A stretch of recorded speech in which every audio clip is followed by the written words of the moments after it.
Hello everyone, welcome back to your channel. আজকে একটা নতুন ব্লগ নিয়ে চলে এলাম তোমাদের সাথে। আমরা কার্শিয়াং ঘুরতে গেছিলাম কোনো হোটেলের রুম বুক না করেই, সাডেন ট্রিপ। তো ওখানে গিয়ে কীরকম হোটেল পেলাম, অলমোস্ট একটা ফ্ল্যাট পেয়ে গেছিলাম একদিনের জন্য। তো সেটাই তোমাদের সাথে আজকে শেয়ার করে নেব, দেখতে থাকো।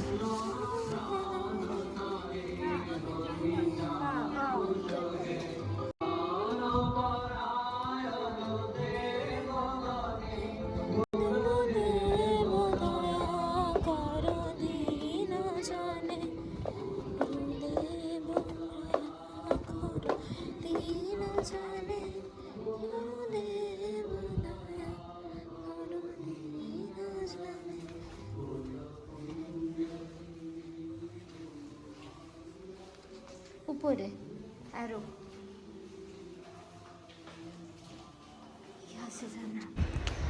ফ্ল্যাট বলছি কারণ সেটা কিছুক্ষণ পরেই বুঝতে পারবে। এই ফ্লোরটায় আমরা ছাড়া আর কেউ ছিল না। আর একটা ডাইনিং অ্যান্ড ড্রয়িং রুম, একটা কিচেন, দুটো বেডরুম, বাথরুম নিয়ে পুরো ফ্ল্যাটটাতেই আমরা ছিলাম। আর জানলা থেকে ভিউটা দেখতে পাচ্ছ, আমার কিন্তু দারুণ পছন্দ হয়েছিল ভিউটা। আর এবার আসি ভাড়ার কথায়। ভাড়া কত লেগেছিল আমাদের দুজনের জন্য? একদিনে এখানে ভাড়া লেগেছিল 1800, পার হেড নয় কিন্তু, পুরোটার ভাড়া ছিল 1800 with complimentary breakfast, per head নয়। আর বাকি খাবারগুলো আমরা বাইরে খেয়ে নিয়েছিলাম। তো এটা ছিল আমাদের মেন বেডরুম। এটার জানলা থেকে ভিউটা দেখো, যেমন ভিউ আগেরটায় দেখালাম, এখানেও সেম ভিউ। রাতের ভিউটা আবার অন্য রকমের সুন্দর। সবই দেখাবো, আগে ঘুরে ঘুরে তোমাদের ফ্ল্যাটটা পুরোটা দেখিয়ে নিই। এটার লোকেশন কিন্তু একদম যেখানে কার্শিয়াং বাজারটা, তার পাশে রামকৃষ্ণ মিশন রয়েছে, তার ঠিক পাশেই।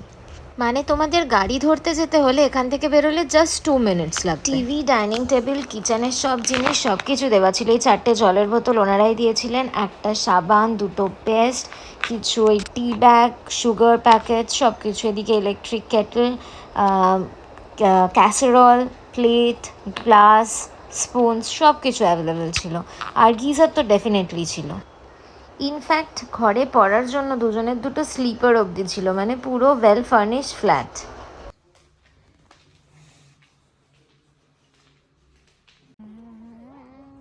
নিচের পাহাড় থেকে নিজেদের ঘরটা দেখছিলাম। ওই যে জানলাটা খোলা দেখতে পাচ্ছ, ওইটা কিন্তু আমাদের ঘর ছিল। তো এই যে ভিউটা দেখা যাচ্ছিল, একবার ভাবলাম এখান থেকে হেঁটে আসি। তো হাঁটতে নেমেছিলাম, তো নিচ থেকে খুঁজে খুঁজে আমাদের বিল্ডিংয়ের লোকেশনটা খুঁজে পেলাম। এটা তো ছিল একটা বেলার ভিউ। তারপর একটু একটু বিকেল হয়ে যাওয়ার সময় ভিউটা এরকম চেঞ্জ হলো। তারপর রাত্রিবেলা খাওয়া দাওয়া করে এসে কিন্তু একদম আবার ডিফারেন্ট ভিউ। যখন ঢুকছিলাম তখন সাইডে দেখবে হোটেলের নাম ছিল রেড পেটালস, আর তার ফোন নাম্বারটাও দেওয়া ছিল, তোমরা সেই নাম্বারে কন্ট্যাক্ট করে নিতে পারো বুক করতে চাই। প্রথমে কিন্তু ওনারা আমাদের দুজনের জন্য 2500 বলেছিল, তারপর দরাদরি করে সেটা 1800-তে গিয়ে দাঁড়িয়েছিল। তো তোমরাও কিন্তু বার্গেনিং করে নিও।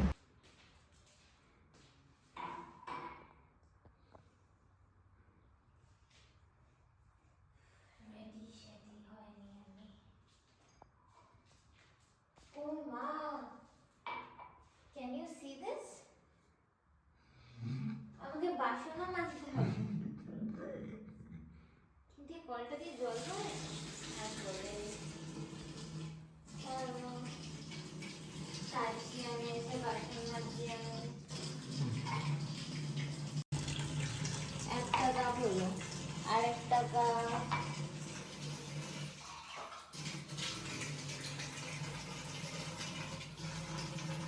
পাহাড়ে জলের অভাব, জল নষ্ট করে খাই, ঠিক হবে না বাবা।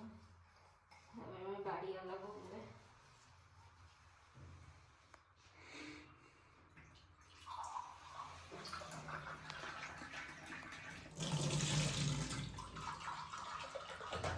গ্যাস থাকলে বাজার করে ডিনারটা বানিয়ে নিতাম, বুঝলি?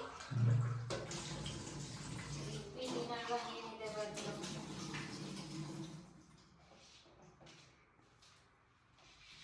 এবার এই হলো,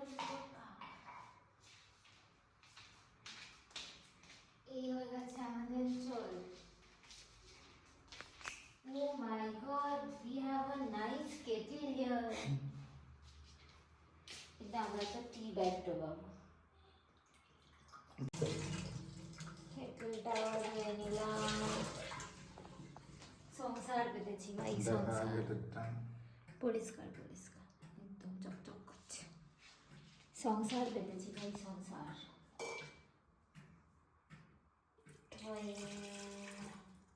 एक कप और एक कप बनाना है। सुबह सुबह खुद ही चाय बना के खा के रेडी होके हम जाएंगे, ठीक है? ठीक है, दूध चा पीते चास?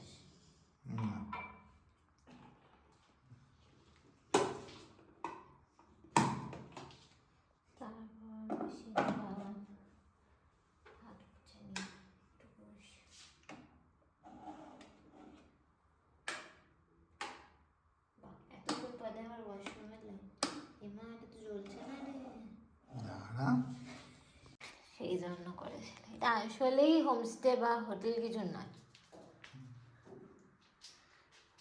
চলো,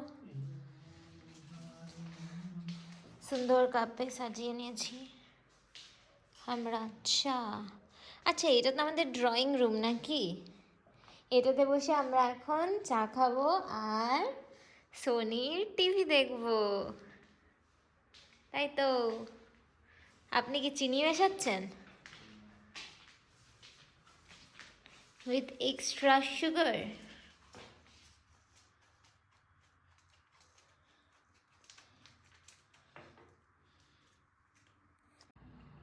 এটা হচ্ছে রাতে খাওয়া দাওয়া করে আসার পর, তো দেখে চোখ বেশ ছানা বড়ার। নাইটে কম লাইটে না ঠিক বোঝানো যাচ্ছে না কতটা সুন্দর লাগছিল। এই ডান দিকটা চা বাগান, বাঁ দিকটায় কালিম্পং, আর দূরে যে ওই ফ্ল্যাট জায়গায় ঝিকমিক ঝিকমিক করছে হালকা লাইটগুলো, বেশ সমতল মতো জায়গা, ওটা হচ্ছে শিলিগুড়ি শহরটা দেখা যাচ্ছে।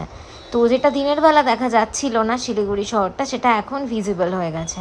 আর দেখো আস্তে আস্তে আমি লেফটে নিয়ে যাচ্ছি, আস্তে আস্তে তোমরা কালিম্পং শহরটা পুরো লাইটটা দেখতে পাবে। সরি, কালিম্পং না, কার্শিয়াং শহরের কমপ্লিট লাইটটা দেখতে পাচ্ছ। আর তারপরে যেটা দেখে আমি পুরো হাঁ হয়ে গেলাম, সেটা হচ্ছে এখানে একটা হনুমান টপ বলে জায়গা আছে, মানে হনুমানজির একটা বিশাল মূর্তি ওখানে করা আছে। তো আমরা সাইট সিনে ওখানে যাইনি, কিন্তু দেখো ঘর থেকে হনুমানজির মূর্তি দেখতে পাওয়া যাচ্ছে। কত বিশাল হলে পাহাড়ের ওপর হনুমানজির মূর্তিটা আমরা এত দূর থেকে ঘরে দেখতে পাচ্ছি। এই দেখো, এটা দেখে তো আমি পুরো এক্সাইটেড হয়ে গেছি। এটা হচ্ছে পরদিন সকালে ঘুম থেকে উঠে আরেক রকম ভিউ, পুরো নিস্তব্ধ পাহাড়, শুধুমাত্র পাখির ডাক।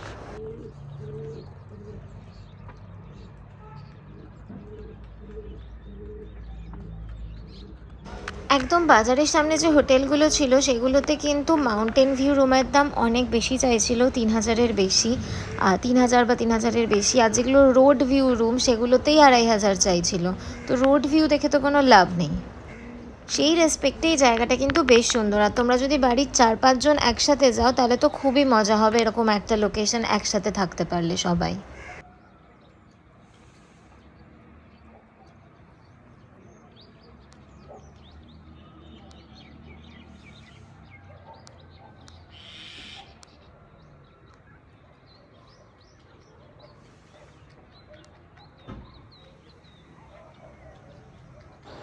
তারপর আমরা ডাউহিল ঘুরে চলে এলাম সকালবেলা 10টার মধ্যে। তারপর দেখলাম ওরা কমপ্লিমেন্টারি ব্রেকফাস্ট দিয়ে গেছে।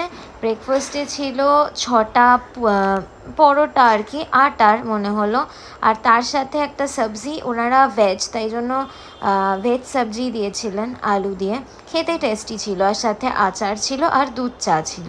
খেয়ে দিয়ে আমরা রেডি হয়ে বেরিয়ে গেলাম। আমাদের সেদিনই ট্রেন ছিল দুপুর 3টের সময় এনজিপি থেকে।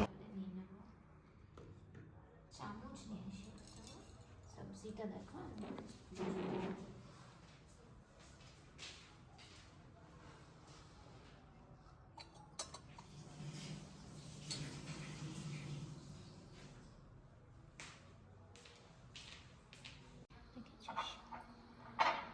ওটা খুলে ঢালে না, ওটা বন্ধ করেই ঢালে।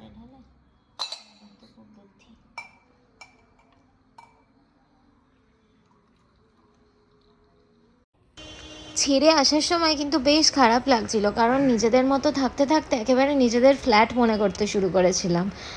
আর এই ছিল আজকের ভিডিওটা। কেমন লাগলো কমেন্ট সেকশনে জানিও, লাইক শেয়ার সাবস্ক্রাইব করতে ভুলো না। টাটা।